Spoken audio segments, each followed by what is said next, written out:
Bonjour à tous, moi je vais vous présenter un peu mon stage que je réalise avec Ketapu au sein du laboratoire GEPA Sud.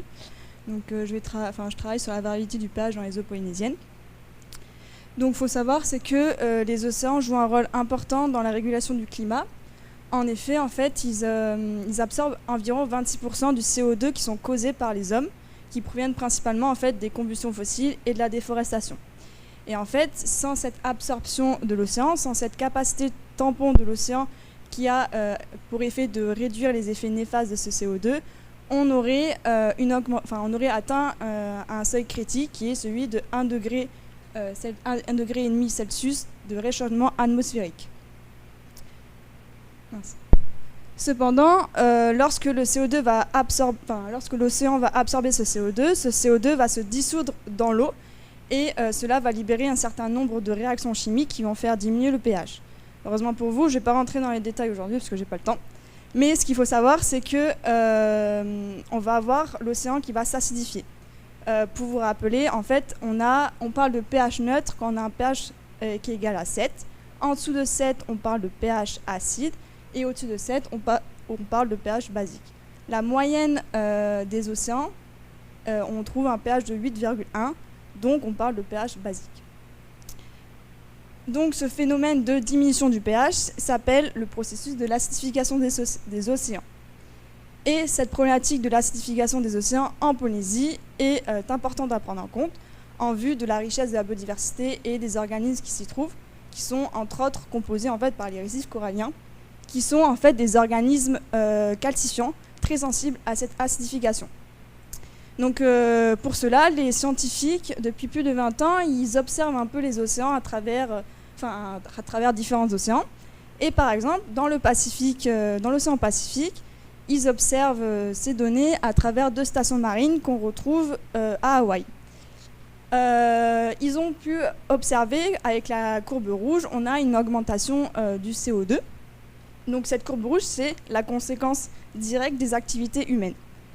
La courbe verte, ça indique l'augmentation du CO2 qui est dissous à la surface des océans.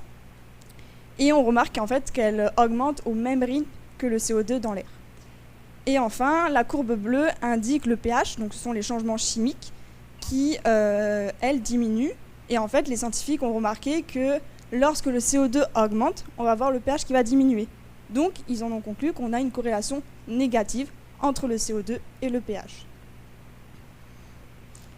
J'ai donc regardé un peu la variabilité spatio-temporelle au niveau de la Polynésie française et j'ai observé cette même diminution du pH au fil du temps. En effet, en 1985, on avait un pH autour de 8,1, alors qu'en 2021, on retrouve un pH autour de 8,0. Donc, en l'espace de en plus de 30 ans, on a une diminution du pH de 0,1 unité. Peut-être pour vous, cette diminution de 0,1 unité peut s'avérer minime. Cependant, c'est que le pH va s'exprimer sur une échelle logarithmique. Donc, lorsqu'on va diminuer le pH de 0,1 unité, on augmente l'acidité de l'océan de 30%. Donc, si on diminue le pH de 0,3 unité, on double l'acidité de l'océan. Pour vous faire une image, nous, on a une température corporelle de 37 degrés. Si on augmente notre température corporelle de 3 degrés, on est vraiment très malade. Mais c'est exactement ce qui se passe actuellement dans les eaux en Polynésie française. Donc j'ai aussi regardé la variabilité spatiale en fonction de la profondeur grâce à des campagnes scientifiques, donc des données in situ. Et j'ai remarqué qu'on a un pH on a un pH plus élevé au niveau de la surface par rapport à la profondeur. Ceci s'explique du fait qu'on a la photosynthèse qui se réalise en surface et qui n'est pas possible en profondeur. En effet, en surface, on va avoir les organismes phytoplanctoniques et les algues qui vont consommer ce CO2 et qui vont faire augmenter le pH. C'est ce qui permet aussi d'éviter que les océans ne deviendront jamais acides. Donc l'océan ne deviendra jamais un pH en dessous de 7. Cependant, la variabilité du pH ne va pas en s'améliorant.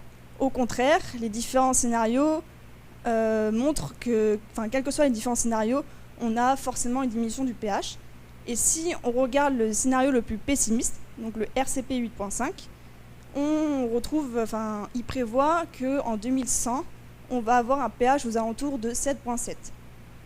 Donc cette baisse de pH, enfin cette forte baisse de pH d'ici 2100 va avoir des effets néfastes sur les organismes marins, mais également sur les cycles biologiques, notamment en vue du réchauffement climatique, où on va avoir une augmentation du CO2 très conséquente en vue des activités humaines, et notamment que, à un moment donné, l'océan ne pourra plus absorber autant que ce qu'il fait, donc ça va être très problématique pour le futur. Merci.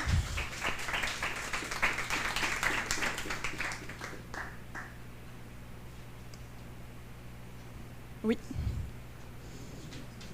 Comment ? Là, actuellement, j'utilise uniquement des données satellitaires de Copernicus, mais également des données in situ de plusieurs campagnes scientifiques. C'est des données qui ont été faites entre Tahiti et Hawaï.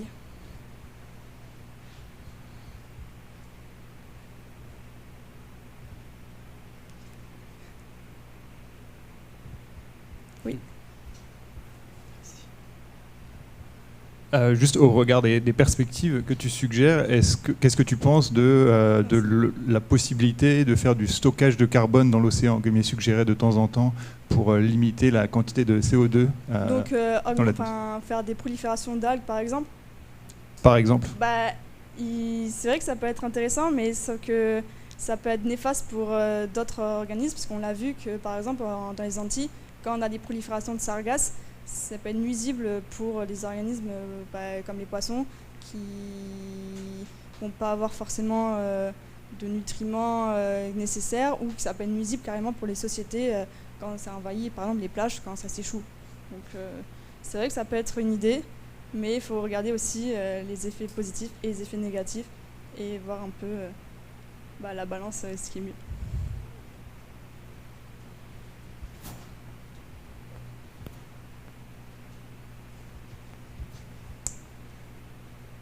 Une dernière question. Non ? Merci beaucoup.